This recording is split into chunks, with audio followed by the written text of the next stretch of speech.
Veterans, I get it.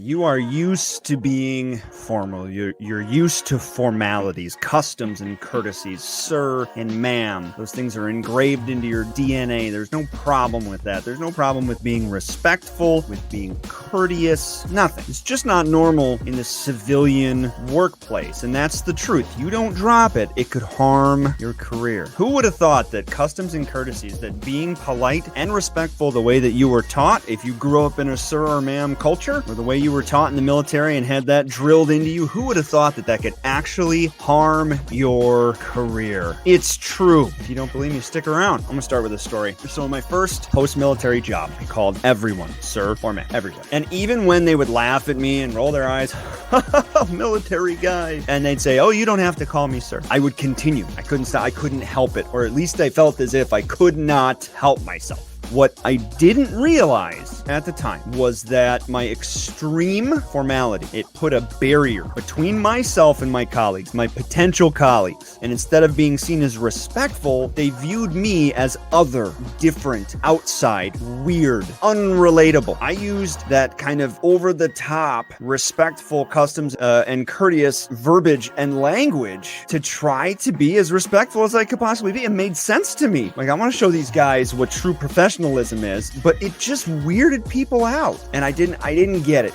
And my verbiage was so over the top that I remember I had even sent a manager of mine my first post-service gig an email, and I had a typo where instead of saying good morning sir, I put good morning sire. Good morning sire, like he was wearing a crown and had a velour cape and a scepter. But the rest of my language and the rest of the email was so like pompous and over the top and flourishy and respectful, they thought it was a typo. I think they thought I was legit calling him sire and was concerned for my health. Look, when you call people sir or ma'am, especially when they say, don't call me sir or ma'am, you run the risk of setting yourself apart in a bad way. You pigeonhole yourself as the typical veteran. And there are a lot of unfortunate stereotypes that go along with being the typical veteran. Unfortunately, I'm sorry, but it's true. And we've talked about that. Rigid, robotic, inflexible, not innovative, not free or forward thinking. You all know that that's bull, but the average civilian doesn't. They don't know that you're a human being with your own thoughts and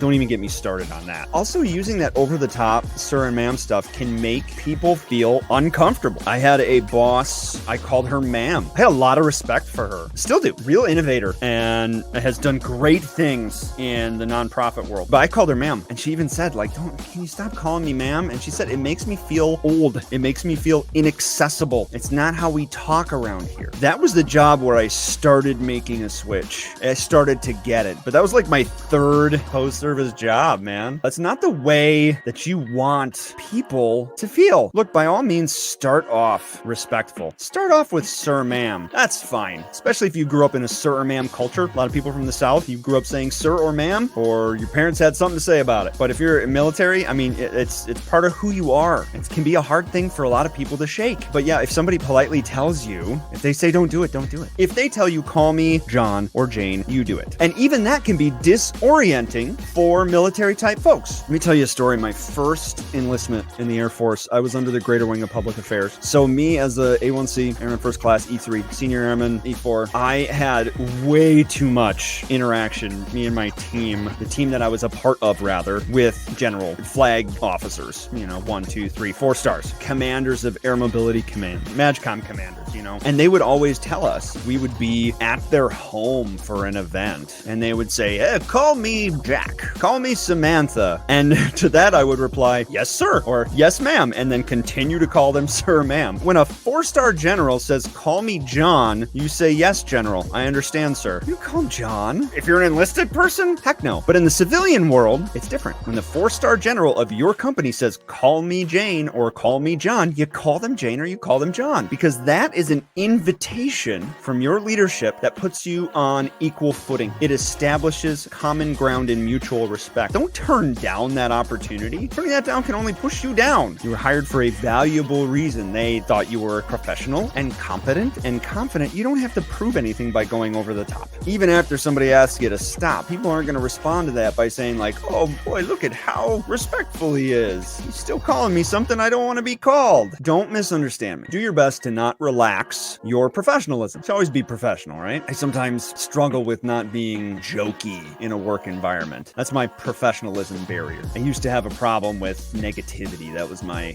unprofessional thing before I grew up a bit, but now I joke around too much. You know, we all have things that we struggle with, but you should do your best to be vigilant about maintaining a constant level of professionalism. It's possible to be respectful with less formality. It's not disrespectful to call someone what they're asking you to call them, no matter how you were raised. It's going to take practice. It took me practice. It took me forever to figure this nonsense out. But if your boss or leadership wants to put you in the middle of the ladder or higher, your CEO hires you and they're excited about this hotshot new veteran that has all the transferable skills and is ready to hit the ground running with minimum supervision and take names and be an outstanding leader in his or her organization. And they meet this person and say, call me John, call me Jane. You say, yes, sir, or yes, ma'am. I don't deserve to be up there with you. I'm going to hang out back here. You're putting a ball and chain around your ankle for your career development. I'm not saying you shouldn't be yourself, and I'm not saying your only goal is to fit in, but in many ways, you got to wear your civilian camouflage now. It's time to transition. Just like you say the words and play the game and go with the flow in many ways, when you're in the military, you got to do the same in the civilian world. And there's a learning curve and it's going to take practice. Don't beat yourself up, but do not be afraid to make those necessary edits and changes to your vernacular, maybe some of your behaviors. So if I provided any value for you, or you think I could potentially in the future, please subscribe on YouTube. I'll be your friend forever. I hear it makes all of your dreams come true.